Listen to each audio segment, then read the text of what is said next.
Kesalahan yang kedua, belum memahami 3 standar untuk menilai sesuatu itu bid'ah. Standar yang saya maksud, yang pertama adalah wujudul muqtadi. Ada motivator di zaman Nabi sebagaimana yang menjadi motivasi orang di zaman ini. Tulis saja dulu, enggak usah apa. Jangan bingung dulu, itu sudah nulis. Yang kedua, tidak ada penghalang jika Nabi mau melakukannya ketika itu. Dan yang ketiga, Nabi tetap meninggalkannya meskipun yang nomor 1 dan nomor 2 ada. Maulid Nabi. Kalau kita tanya, kenapa Pak kita mengadakan Maulid Nabi setiap tahun? Maka jawabannya, kita ingin mendekatkan diri kita kepada Nabi supaya dapat syafaat Nabi, ingin mengingat sirahnya Nabi supaya kita dapat pahala. Kita ngumpul di masjid untuk mendekatkan hati kita sesama kaum muslimin, menguatkan ukhuwah Islamiyah, mendengarkan nasihat. Menurut antum, motivasi seperti itu di zaman Nabi ada atau tidak? Ada. Bila Nabi SAW mau melakukan peringatan kelahiran beliau di zaman dahulu dengan mengadakan acara ini, acara itu, kalau di zaman sekarang bikin pakai pohon pisang ditusuk telur-telur, kalau di zaman Nabi misalnya pohon kurma masukkan ke masjid, tusuk dengan kurma-kurma begitu. Menurut antum di zaman Nabi kira-kira kalau Nabi mau melakukannya mudah atau susah? Tapi Nabi melakukannya atau tidak? Berarti ini apa namanya? Nah, jamaah yang dirahmati Allah, kesalahan sebagian kita adalah ketika menjelaskan tentang bid'ah belum paham 3 standar tadi. Makanya kalau dialog sama teman, sama keluarga atau tetangga, dialog tentang bid'ah mentok. Kita cuma dikasih, kamu masih pakai handphone gak ada zaman Nabi. Terdiam. Kita bilang, nah ini kalau Maulid Nabi itu setauku itu tidak ada acaranya di dalam Islam, itu namanya bid'ah. Allah, bid'ah. Kamu pernah umroh? Pernah. Naik apa? Naik pesawat. Bid'ah. Harusnya kamu naik unta. Terus apa yang terjadi? Terdiam. Nggak bisa jawab. Kenapa nggak bisa jawab? Gimana mau menjawab orang standarnya juga nggak paham? Ada yang lebih kenceng lagi, Ustadz yang saya sebutkan tadi. Berarti Anda kalau bayar zakat fitrah nggak boleh pakai beras, karena di zaman Nabi nggak ada beras. Anda kalau bayar zakat fitrah harus pakai kurma. Terdiam. Nonton YouTube-nya. Iya juga ya. Iya juga ya. Karena nggak ngerti standarnya. Dikasih syubhat, jangan segala hal dibuat bid'ah. Sunnah itu bukan ustadzmu aja. Iya ustadz. Akhirnya besok-besok luntur kesunahannya. Sehingga nasihat saya, kuasai betul 3 ini. Dan itu gampang kok mengingatnya. Ada motivasi, tak ada penghalang, dan Nabi tetap tidak mengerjakannya. Gitu aja. Jadi kita kalau berdialog akan lebih ilmiah, kaya di kepala kita ini. Teman kita pun, ya paling tidak kalau dia nggak bisa menerima saat itu juga, minimal dia mikir gitu. Ketika kita bilang, gini akhi, kenapa saya katakan bid'ah? Karena di zaman Nabi SAW motivasi seperti antum ada. Penghalang kalau Nabi mau mengerjakannya nggak ada. Tapi Nabi tetap meninggalkannya. Ini insya Allah akan lebih mudah diterima, meskipun dia mikir dulu. Saya saksi dari banyak ikhwan di Balikpapan yang dahulunya justru adalah penentang sunnah.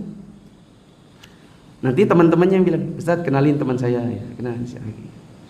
Baru dia bilang, ini Ustadz dulu di kantor paling kenceng bid'ahnya. Habis kita dialog, mikir dia. Oh antum menyampaikan apa? Itu yang waktu kita belajar mulia dengan manhaj salaf itu Ustadz bilang begini. Anak kasih dia ke dia. Gini. Mikir dia. Besok-besok dia bilang, di mana sih kajian? ikut dia. Assalamualaikum warahmatullahi wabarakatuh. Bismillah walhamdulillah wassalatu wassalamu ala rasulillah la haula wala quwwata illa billah amma ba'du. Kaum muslimin yang dirahmati Allah subhanahu wa ta'ala, tadi kita sudah sama-sama menyimak standar bid'ah versi Wahabi. Kenapa saya katakan versi Wahabi? Karena standar-standar yang mereka sebutkan itu bukan penjelasan dari sahabat Rasulullah SAW dan juga bukan penjelasan dari ulama salaf. Tidak ada satupun ulama salaf yang menjelaskan standar-standar bid'ah yang tadi disebutkan.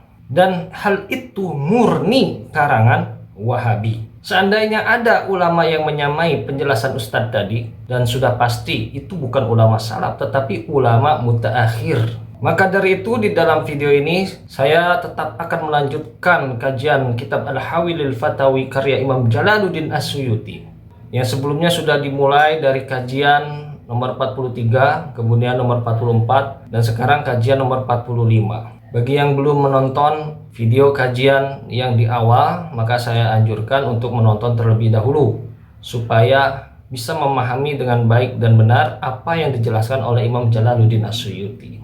Imam Jalaluddin As-Suyuti adalah ulama mutabar dengan gelar Al-Hafiz, Al-Imam Al-Hafiz Jalaluddin As-Suyuti.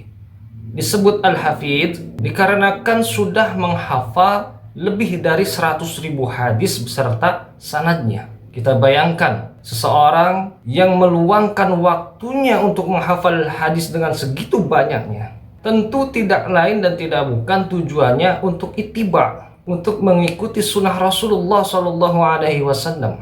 Dan usahanya tersebut bukan usaha yang main-main, tetapi usaha yang dilakukan dengan sungguh-sungguh. Karena bukan hal yang mudah untuk dilakukan oleh setiap orang. Dan Imam Jalaluddin As-Suyuti ini memang terkenal sebagai ulama besar di dalam madhab Syafi'i. Sangat penting sekali bagi kita mengutip penjelasan dari seorang ulama yang terkenal sepanjang masa. Karena kita mengikuti petunjuk Allah Subhanahu wa taala, fas'alu ahla dzikri in kuntum la ta'lamun, tanyalah ahli ilmu jika kamu tidak tahu. Maksudnya carilah penjelasan ahli ilmu jika kamu tidak tahu. Sehingga apabila ada perbedaan pendapat antara orang awam atau ustadz yang tidak jelas keilmuannya dengan seorang ulama besar yang terkenal sepanjang masa dan terkenal dengan hafalan hadisnya yang sangat banyak, kita harus mengabaikan pendapat orang yang tidak jelas keilmuannya dan mengambil pendapat seorang ahli ilmu yang terkenal sepanjang masa. Ini adalah suatu bentuk kehati-hatian di dalam memahami Al-Quran dan Sunnah sesuai dengan petunjuk Allah Subhanahu wa ta'ala. Untuk mempersingkat waktu, langsung saja kita buka kitab Al-Hawi lil Fatawi. Ini adalah kitab Al-Hawi lil Fatawi juz pertama karya Imam Jalaluddin As-Suyuti. Bagi yang belum mendownload kitabnya, silahkan di-download terlebih dahulu. Linknya ada di dalam deskripsi. Pembahasan pada video kali ini ada di halaman 192 sampai halaman 193.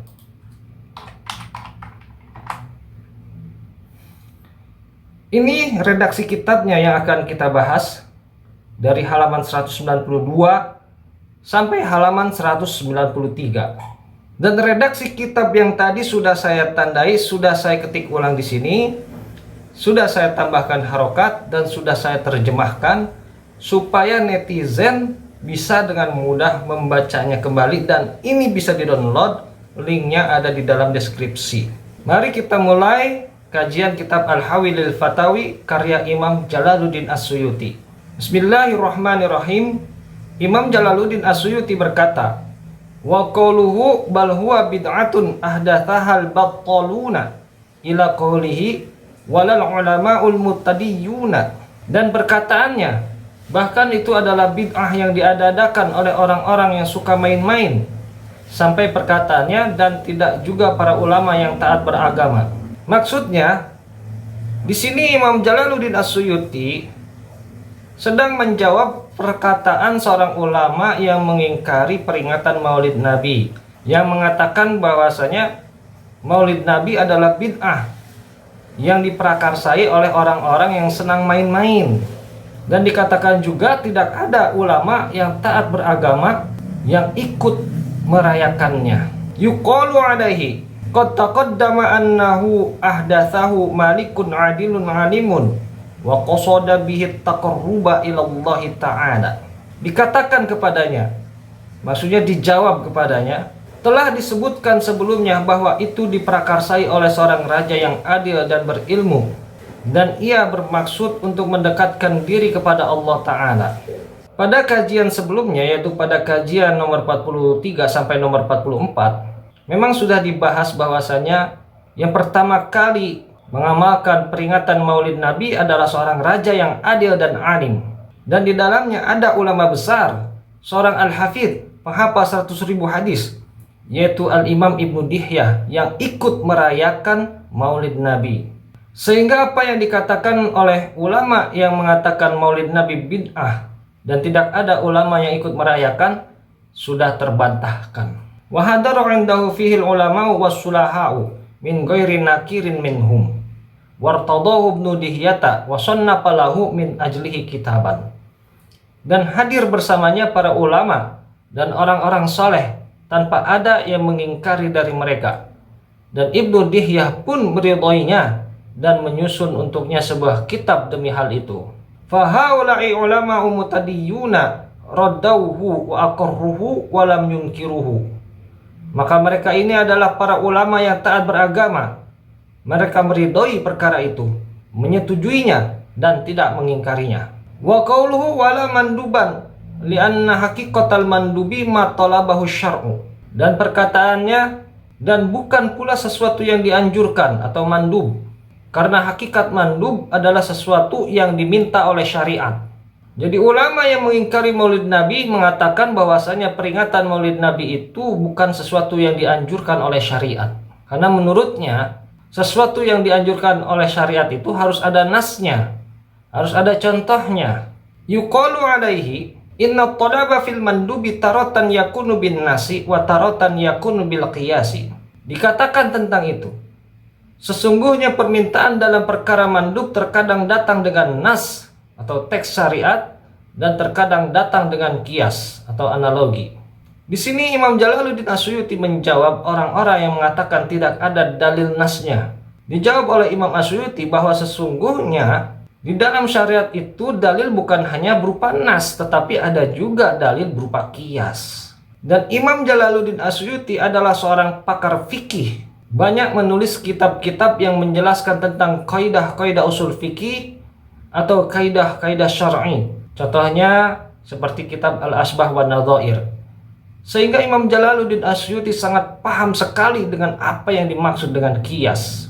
Wahada wa in lam yarid fihi nasun fa fihi al-qiyasu 'ala al-aslaini al-ati dzikruhuma. Dan ini maksudnya peringatan Maulid Nabi, meskipun tidak ada nas tentangnya, namun di dalamnya terdapat kias atas dua pokok yang akan disebutkan nanti.